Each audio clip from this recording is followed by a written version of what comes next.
Hey guys, we're Earl Yap of Benel Archery, and today we are going to show you how to make a string.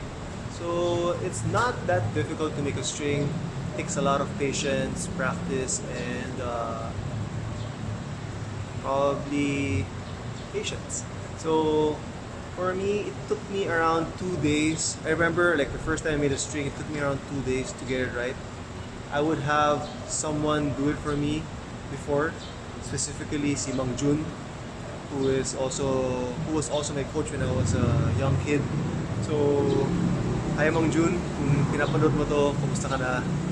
And basically, he was the one that taught me how to do or how to serve my center serving first. So a good way or a good advice that I can give you is learn how to change your center serving first before you actually start making a string, because if you are able to master the center serving, it will be much easier for you to understand the dynamics of serving the end loop, serving the ends of the string, and of course center serving on the jig. So for today we are going to make a new string for a Hoyt MT Sport compound bow. Now we are only changing one string out of the 3 available strings on the bow. Now there's a cable. Since it's a single cam bow, normally you have the cable and the string. Now, interesting thing about this bow is that the string is divided into 2 parts. I believe that back in the day when this bow was introduced, it was designed to have 2 strings mainly because they wanted to reduce the amount of creep that the string would have if it were much longer. So typically a bow like this would have a string that would be around 80 to 90 inches long. With this system, they're able to reduce the string length by making one part at 54 inches and the other one around 30 inches. So the amount of creep that you're getting would be much less. Of course, during that time, the string materials didn't have the amount of chemical technology as the newer strings that have almost zero creep to none. So, yun yung kagandahan ng mga new strings right now. So, when you're buying strings, syempre may mga mura, may mga mahal, but again, if you're out there for performance, you want to have the best strings, such as the ones that BCCI offers. Specifically, 452X, BCCI-X, somewhere there. BCCI Trophy, which is a phased out material, is actually one of the better ones when it comes to single cam technology, because it's a very rigid string. So when your string is lengthened that long, the amount of stretch and creep is minimized with the use of BCCI Trophy, which is something that I have over here. So some of the basics that you want to basic tools that you want to have. So first, you want to have a knife, okay, or a cutter. Cutter is fine. Then you want to have a lighter, tape measure, okay, because you need to make sure that the string that you're making is the exact length. My basic string material, which is since I'm working on a single cam bow, we're using BCCI Trophy, which is an excellent material for single cam bows, and also we'll be using 3D serving by BCCI. So a lot of these things are available in the store if you need it. You also need, of course, a string server. So I have an empty one here. I'll be loading this up later. A lot of the instructions to load this would be on YouTube or online on the AAE website. So before starting out, you gotta make sure that you understand what bow you're working with. Now we have here the MT Sport by Hoyt. Now this is the cam that we have on the bottom of the bow, and this is the idler wheel. Now on some bows this would be a cam, but since this is single cam, you only have one cam on the bottom. A 2 cam bow, you'd have one on the bottom and one on the top. Okay, so with this one, the string travels from the cam up to the idler wheel and stops, goes around it and stops at this point. Now on a single cam, this string will run down all the way around the idler wheel and goes down back to the cam. So what Hoyt did was it actually terminated the first string right on the idler wheel and continued from the other side down the cam. Now again, that is to minimize the amount of stretch or creep that you have on the system or on the strings, which accounts to better stability and better performance. So the problem with these bows during back in the days is that when you have a single cam bow with the older type of strings, there would be a little bit of creep.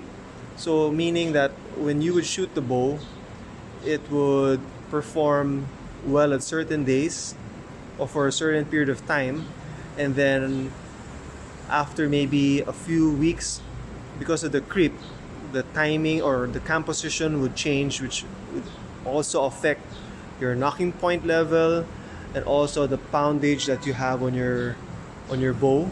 It would actually be quite of a hassle, and you'd always have to recheck the cable twist or the length of your strings every so often. Here's my string jig. Now I've set it to 54 inches, which is the length that is stated on the limbs. So what you want to do is basically measure with a tape measure. I'm just going to use one hand. Hopefully I get it right.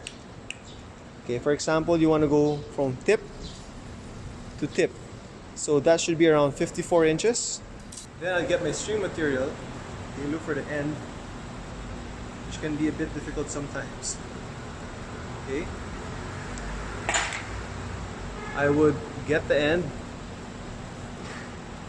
fold it in half, twist it, and do a single knot. Okay. So that way you actually have a loop. Don't know if you can see it, but yeah, you'll have a loop right here. Okay, now that I have the loop, I would set the jig in such a way that instead of these two ends being aligned, I would run the ends of the jig perpendicular to the string. Now what this allows me to do is, it actually allows me to be able to measure properly the start and the end of my end loops. So I would start from this end of the jig, mainly because if you start from here, you're going to be locking the string from the other end, but when you start here, you can actually lock the string from this part immediately. And I would use this peg as my counting peg.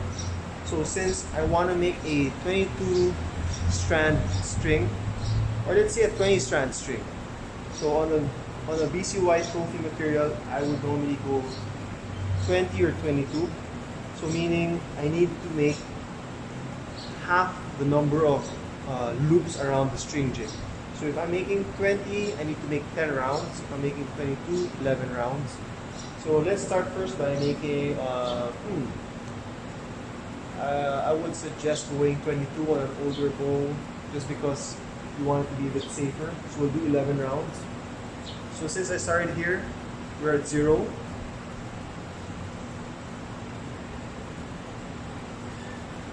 1, 4, 5, 6, 7, 8, 10, 11. So for me to end it, I would just do a couple of turns on this part of the end, this part of the peg wherein I started, making a complete turn. Let's put it aside. And you also want to make sure that all your strands are stacked on each other. Okay, so I normally want to press this down before I do anything, just to compress it a bit. And then I would count. I would count on one end. Normally on this side. So 1, 2, 3, 4, 5, 6, 7, 8, 9, 10. Up. 1, 2, 3, 4, 5, 6, 7, 8, 9, 10. So we're still lacking I probably lost count somewhere. Wasn't focusing. So once you do that, and once you count and you realize that there's something that you're missing a strand, you want to unwind it with tension, a bit of tension, and do one more loop.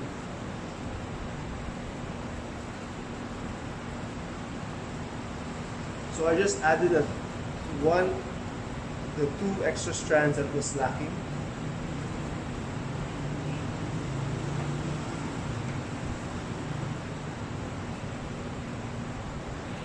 Okay, next, since I'm making a 5/16 of an inch end serving, end loop, so that would mean 5/8 of an inch. I want to have double that plus an allowance. Okay, so 1, 2, 3, 4, 5, that's 5/8. 1, 2, 3, 4, 5, that's another 5/8. So that means I'll have a total of 1 1/4 of effective serving. Then I'll add maybe an additional ½ inch for the allowance. So I need to have a 1 3/4 of an inch long serving. So I could probably go 7/8. So what I would do is I would measure the midpoint of this serving, of this segment. So since it's 10 inches, 5 is the midpoint, and then I'll measure 7/8. Okay, so that should be the length of my serving. So once you do it on this side, you want to do it on the other side as well. Then I would start serving. Now, I hope you're able to follow this because it's going to be pretty fast. Okay, so you get a good enough length on your serving first. Start from the bottom, go around the string at where you marked it, do another loop. So these are your initial layovers, and then you want to tighten the spool so that it's touching the string. Now we did like 4, so I want to do around maybe another 10. So 1, 2, 3, 4, 5, 6, 7, 8, 9, 10. That's 11 actually. And then the part that you're holding on to, pull it to the right and then wrap after it.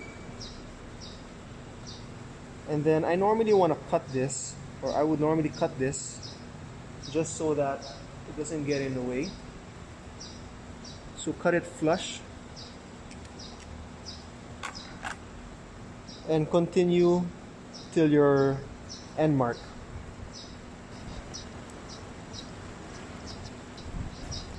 Okay, so now that I've reached my end mark, it's not very clear, but it's supposed to be around here. Okay. Now the nice thing about these serving jigs is that the distance between the edge to the middle is ½ inch. Okay, so you could actually, with experience, you know that on this serving, for you to lock this with 10 passes or with a 10 pass lock, you wanna do around probably 25 spins before you lock it. Now this is a 0.007 material, so you want to do 1, 2, 3, 9, 24, 25. Okay, I have a habit of going a little bit like doing 1 over, and then maintaining tension. You wanna unwind this to give you enough material. Since you're coming from the bottom, hold it on this point, go on top, and then spin into that into this loop that you made. 1, so 10 times. 2, 3, 4, 5, 6, 7, 8, 9, 10.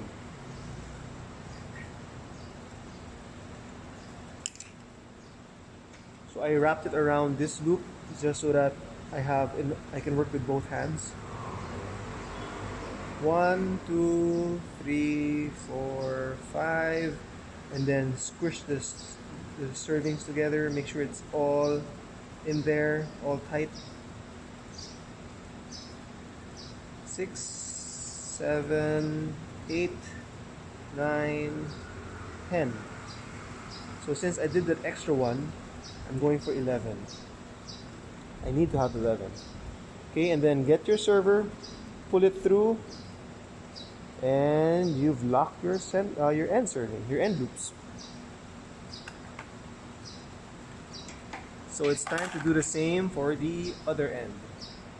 So now that I'm done doing the end servings, the end loops, I already cut out the part that was attached to the spool, which was my end point. Now I'm gonna take out this part, which was the starting point of my string. And then you wanna burn the ends of the serving where you cut them off as well. So there's a little bit of wind. Ideally, there should be no wind. So I normally leave like 1/8 to 1/4 of an inch of serving material, so that when I burn it, it creates a nice bulb which actually locks the serving and prevents it from unraveling. So now it's time to set your jigs to the correct position for doing the end servings, and we'll show you more of that. Okay, so the next part is we're going to set the jig again for a different process, which is serving the end servings. Okay, so we've done the end loops, now we're going to do the end servings. Now the process is almost the same. You wanna, again, like my initial advice, you want to learn how to do the center serving first, because everything that you're doing here is the same. Serving the end loops is basically the same way as doing center serving. The end loops will also be the same, except that of course there's different styles in terms of measuring the end loop. You measure it a different way. The end servings are measured a little bit of a different way than the center serving is another style of measurement. So what we normally do is loosen the ends of the string jig.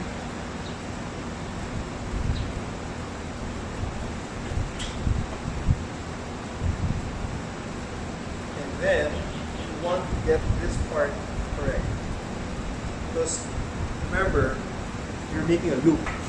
So once you set this up properly, you should, if you fold the loops evenly, both sides should be even, not unless you made a mistake somewhere.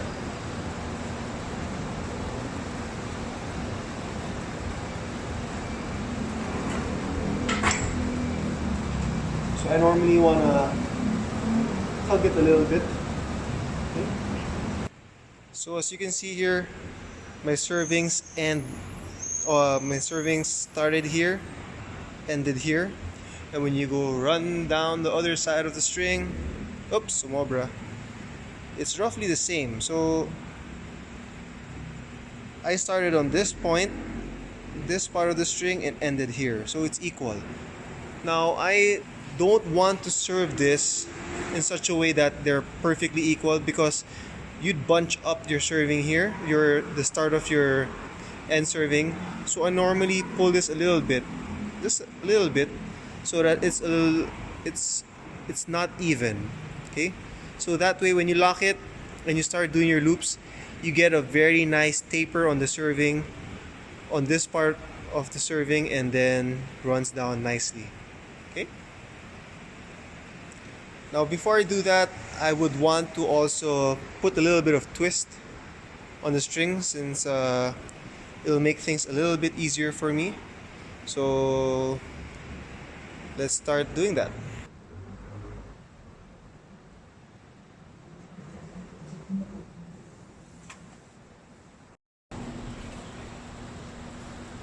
Okay, so the one thing I forgot to do is I forgot to put a divider. Now since we're making a string for a combo, you want to have a divider right at the middle or above the middle. Mainly because you need to take into consideration the part wherein your peep sight will have to be mounted on. So I cut a small strand of string material, run it down the middle. Now this would have been easier if I did it in the start, but for me it doesn't matter so much. I can do it also midway as long as I haven't put the center serving and the end servings.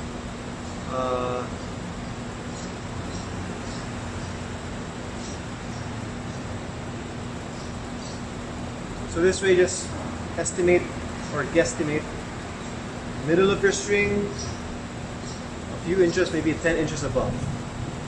So roughly there. So this strand here is your marker for your peep sight. So you want to twist it a little bit so that it doesn't come undone. So now we're ready to serve. Okay, so what I've done here is I've actually marked the length of my end loop. So for this particular bow, since it's a Hoyt really likes to have those really short or really small end loops. So this is a 5/8 of an inch end loop. So I marked it here, and then I would start my serving on that spot. You would also want to get your old string, lay it on top, and mark where you want to end. So since this owner of the bow got this bow secondhand, the string wasn't original anymore. So whoever owned the bow prior to him made a really short end serving, which had excessive wear on the tips, on the ends towards the idler wheel and the cam. So I extended it by a good 2 inches. So this is where I want to end. This is where I want to start. Okay. So I just want to measure that just for data's sake. So that's a good 13 inches. So next we're going to swap out spools. I'm going to use a 0.018 3D serving for the end loops. For the end serving. I keep seeing end loops. Parang yan. Ito na ating epekto ng lockdown. Kasi lately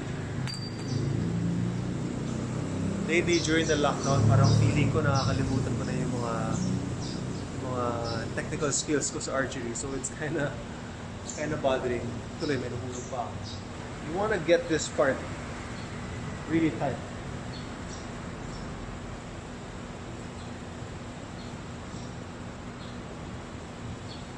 So maybe a bonus tool is a pencil. Just wrap around it. This is only mainly for the compound bow.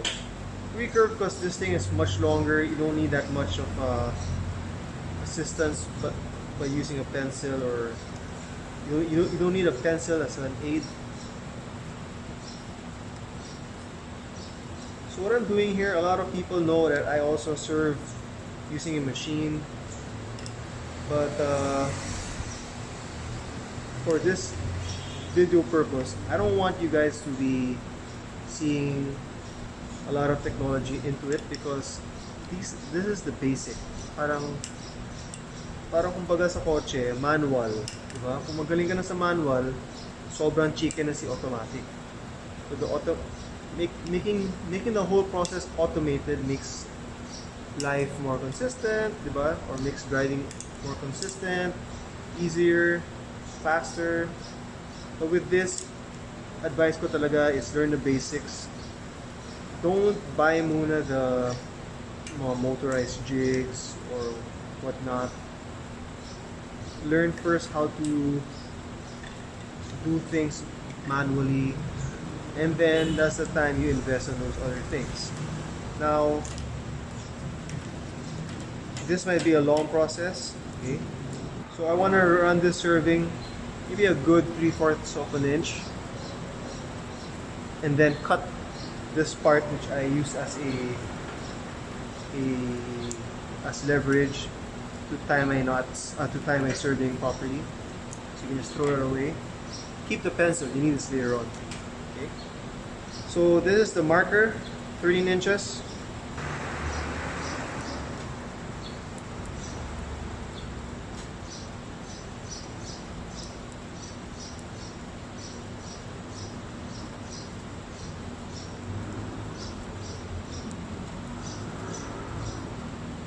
Now, I haven't really made strings since I set up my TRX 36.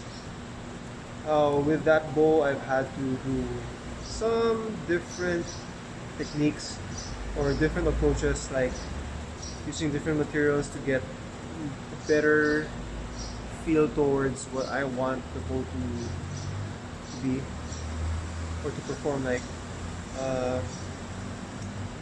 You can also play around with different string materials, of course. Now, some materials work better than the others, some don't, of course. But a lot of the information can be found online. Like, go to forums, go to like the manufacturer's website and check it out. You'll actually learn quite a lot by just reading some technical data. And syempre, di ba, parang minsan may mga friends ka na nakagamit na ng ibang material. You can also ask them for their advice. Like normally I would ask other pro shooters or other archers from other teams that shoot a similar bow, like parang, how is this material working for you, or is it doing this, is it doing that? Like for example, if I get a new bow, tapos feeling ko parang hindi siya gano'n ka soft, diba? I would ask another archer shooting a similar bow, like, do you feel that you're getting the same type of response from the bow, the same type of feel? And then if they say, yeah, I do, then I ask them, what string are you using? And the moment they tell me like, okay, I'm using, let's say, 452X. So, okay, I've tried that before, I know how that feels. Maybe I need something with lesser Vectran. So Vectran, as you all know, when you guys buy strings, syempre may Fast Flight, may Dyneema. Dyneema is the lightest and I would say the most popular string material out there. For recurve, it's Fast Flight or Dyneema. For compound, it's normally a Dyneema blend, like a 90% and above Dyneema blend. The remainder, 10%, 5% would be Vectran or with Gore. That's for BCY. So I normally go for like the 452X, 8190s, BCYX string materials. Sometimes 8125. 8125 can be a little bit soft, but it's still pretty good for compound bows, especially for two cam bows. But for me, single cam bows, I would go for 452X or Trophy, right? So let's check this out. So now that I've reached the marker, similar way of locking the end loops. I pull up from the bottom, loop around my fingers, go on top, and loop into that loop that you created here. Okay, so I've done 2, 3, 4, 5, 6, 7, 8, 9, 10. See, I did 11 again. And once I lock this, I should roughly be at my marker. So you want to make sure that it's compressed, okay guys? Because once you tighten this and you put tension into the lock, it's a bit hard to keep it locked or keep a tight compressed lock. And then you want to cut again 1/4 to 1/8 of an inch. That's the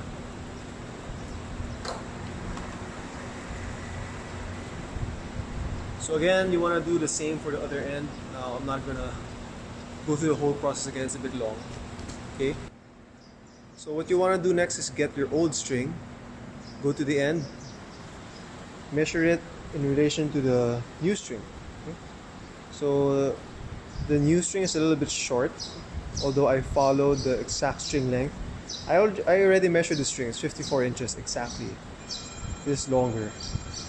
It could mean that this older string, since it's much older, I think it's over 10 years old already, it could be that it's stretched from storage or from just normal use. And what we have to do is check the cam position marks on the bow and see what it tells us. I have to put on the center serving or wrap a center serving on the string and we're good to go. So when it comes to center serving, I use a different material. I normally use BCCI 62XS, but lately I've been using the BCCI Poligrip. This is a 0.20 string serving diameter. I like it because it's very grippy. Again, polygrip. So makapit siya sa string. You don't, on a compound bow, a lot of the times on the D-loop area, where you tie the D-loop on, it tends to unravel just over time. No matter what they say, like it won't unravel, it does unravel. Okay? No matter how tight you even make it, it's going to unravel over time. So Poligrip offers me more durable serving that doesn't unravel as fast as other string materials. Okay? Mainly because it's a bit more abrasive, it has more grip, and that's why I like it. So we're going to show you how it works. Center serving again, similar to what we were doing with the end loops and end serving. Again, paulit-ulit lang to eh. That's why I cannot emphasize enough on the part wherein learn how to do your center serving and everything else will fall into place. Now this one I pre-measured it based on the existing string. Okay, so all you have to do is measure your old string, measure where the center serving was, and you'll actually be able to locate where the center serving should be.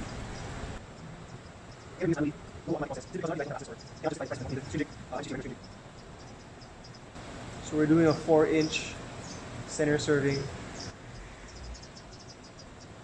The thing about serving is that, or serving the strings, you can't go too tight. Because once you go too tight, you run the risk of cutting some fibers.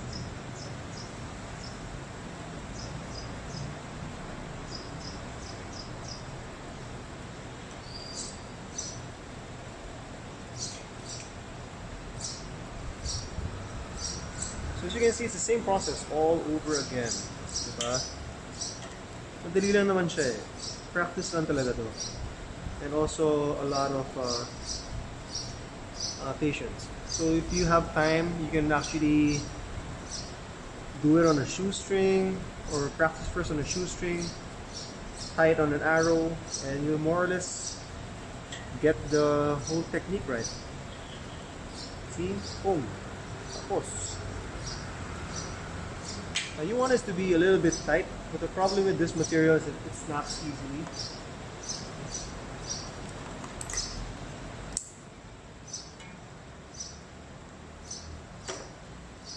And then you want to burn the ends. And make sure you don't burn the string material or the serving, because ayaw mo ulitin yan, or you don't want to repeat everything all over again for that whole part. So now that the string is done, it's time for us to put it back on the bow. See how it looks, how the cam or the system reacts to the new string, and we should be finished. Okay, so now that we got our bow right here on the string, you don't want to, since on the string jig I already twisted it to 54 inches. I also marked this part where this small string is as my top part of the string. Okay, so I'm going to attach it on the bow. Now this part, I would highly suggest that you guys take a photo first of where the string should pass before you do anything crazy.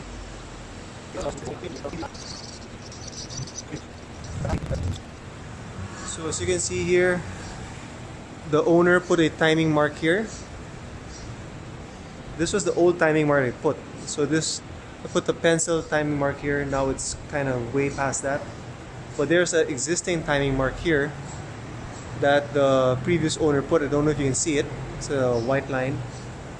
After resetting the string back to 54 inches, it's back to normal, which is a good thing. And yeah, basically that's how you make a string for a compound bow, and that's how you attach it back on a compound bow. And I hope you guys liked it, and maybe it's something you guys can do if you have a string jig or some tools, some wood. You can actually make your own string jig at home and work on making your own string. So hope you guys enjoyed this video, and stay safe, and see you on our next one.